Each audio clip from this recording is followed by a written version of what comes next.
Hello friends, welcome to all of you. मैं प्रशांत चौबे आप सभी का स्वागत करता हूं। उम्मीद करता हूं आप सभी अच्छे होंगे और अच्छे से पढ़ाई कर रहे होंगे। तो फिर एक नए करंट के टॉपिक पे हम डिस्कस कर लेंगे। थोड़ा सा बहुत बड़ा टॉपिक तो नहीं है पर छोटा सा है और थोड़ा सा इम्पोर्टेंट भी है। तो क्या है कि आपको एक नई न्यूज़ सुनाई दी होगी कि second wave of corona virus hit China again, कि मतलब चाइना में फिर से कोरोना वायरस के नए मामले जो हैं वो सामने आने शुरू हो गए हैं। और वो मामले क्या थे, तो आपको पता है कि हाल ही में चाइना ने अपने जो हुबई प्रांत है वहाँ से लॉकडाउन हटाया।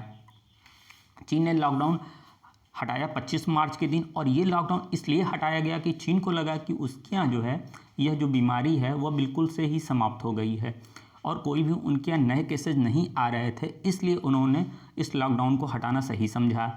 लेकिन उसके हटाने के 3 से 4 दिन के अंदर ही नए केसेज आने शुरू हो गए। तो वो केसेज किस प्रकार के थे, एक पहले छोटा सा हम मैप देख लेते हैं कि किस प्रकार से कोरोना वायरस जो है चीन को प्रभावित किया।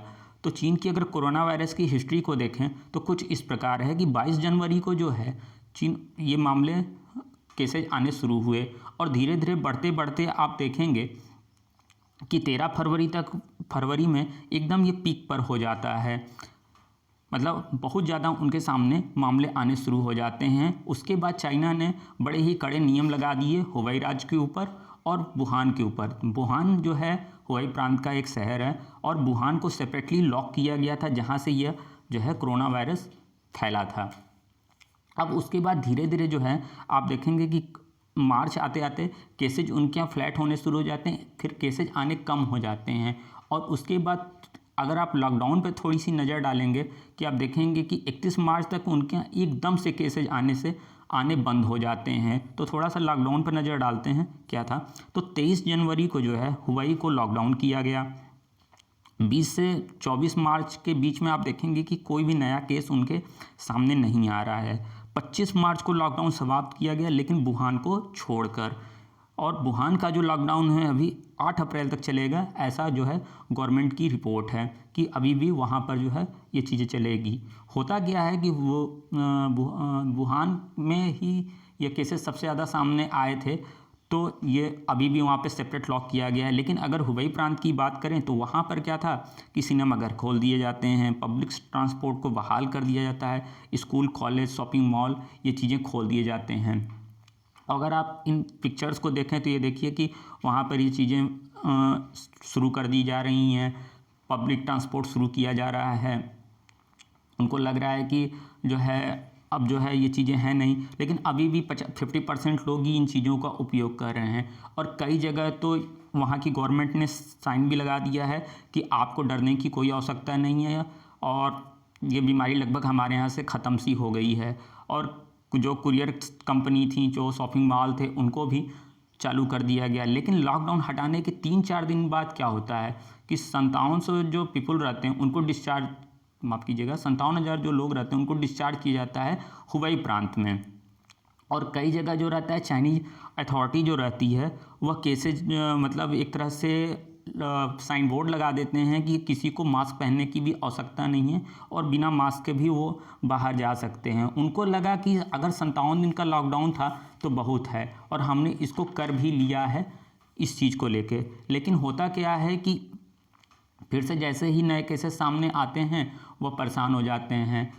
उनके परेशान होने के सबसे पीछे के कारण क्या रहे कि उन्होंने अपने जो कॉमर्शियल फ़्लाइट्स थे उनको चालू कर दिया, जो बाहर उनके लोग फंसे हुए थे उनको लाना शुरू कर दिया और यहीं से मामले जो हैं फिर से आने शुरू हो गए। तो थोड़ा सा देख लेते हैं कुछ न्यूज़पेपर के आर्टिकल्स क्या कहते हैं कि चाइना रिवेल्स 1541 लोग जो हैं फिर से उनके यहाँ नए पाए गए हैं। ये चीज़ें हैं, तो ये नए मामले थे और ये काफ़ी गंभीर थे। इसमें ये जो 1541 लोग थे, इसमें होता क्या था कि जो है ये संक्रमित तो थे पर इनके अंदर किसी भी प्रकार का कोई भी लक्षण दिख नहीं रहा था जो है। और ये काफ़ी ख़तरनाक है कि अगर आपके अंदर उस वायरस के हैं मतलब सिम्टम्स, लेकिन उससे आप प्रभावित नहीं हो रहे हैं, तो ये तो और भी नुकसानदायक है किसी भी चीज़ के लिए, क्योंकि अभी तक इसकी ना तो कोई दवा बनी है ना तो कोई वैक्सीन है। कई जगह न्यूज़ में ये था कि चीन अपने यहाँ एक वैक्सीन खोज लिया है जो अपने लोगों को दे रहा है, पर ऐसा कुछ है नहीं। वो खुद भी इस चीज़ से परेशान है। दूसरा आर्टिकल क्या कहता है कि मतलब जो है फिर से चीन जो है मतलब जा सकता है कोरोना वायरस के पेशेंट के रूप में फिर से सबसे टॉप पर, तो हाईली रिस्क चीन को ही है। होता क्या है कि कुल 1541 लोग जो है कोरोना से जुड़े हुए मरीज मिले, जैसा कि उधर आर्टिकल में था, और उसमें क्या है कि उन लोग को फिर से डॉक्टरों की देखरेख में रखा गया और 7 लोगों की उसमें से मृत्यु भी हो जाती है। ठीक, और होता क्या है कि हांगकांग, सिंगापुर, ताइवान में भी ऐसा ही था कि उन्होंने भी काफ़ी दिन तक इसको लॉकडाउन किए रखा और फिर उसके बाद जैसे ही लॉकडाउन हटाया उसके बाद से नए केसेज आने शुरू हो गए। तो धीरे धीरे करके यह माना जा रहा है कि लॉकडाउन ही सारी चीज़ों का समाधान नहीं है और मेन जो है हमको एक डिस्टेंस मेंटेन करके रखना है। और दूसरी तरफ एक्सपर्ट का कहना है कि चाइना ने वही गलती की जो सिंगापुर, हांगकांग, ताइवान ने किया कि अपने यहाँ के जो पब्लिक ट्रांसपोर्ट थे उसको ओपन कर दिया, जो एयरपोर्ट थे उसको ओपन कर दिया, जो बाहर के लोग थे उनको वापस अपने यहाँ, जो उनके नागरिक बाहर फंसे हुए थे उनको बुलाना शुरू कर दिया। और फिर लास्ट में ये है कि एक आर्टिकल और है कि मतलब एक चाइना को एडवाइस दिया जा रहा है कि फिर से जो है आप जो है लॉकडाउन करिए अपने यहाँ और किसी भी प्रकार की जो ट्रांसपोर्टेशन आपने शुरू की है उसको बंद करिए, और नहीं तो फिर से आप कोरोना वायरस से सबसे ज़्यादा प्रभावित होंगे। तो ये थी एक बेसिक सी जानकारी चीन के ऊपर। तो उम्मीद करते हैं आपको चीज़ें अच्छी लगी होंगी। तो अभी के लिए धन्यवाद, नमस्कार, जय हिंद।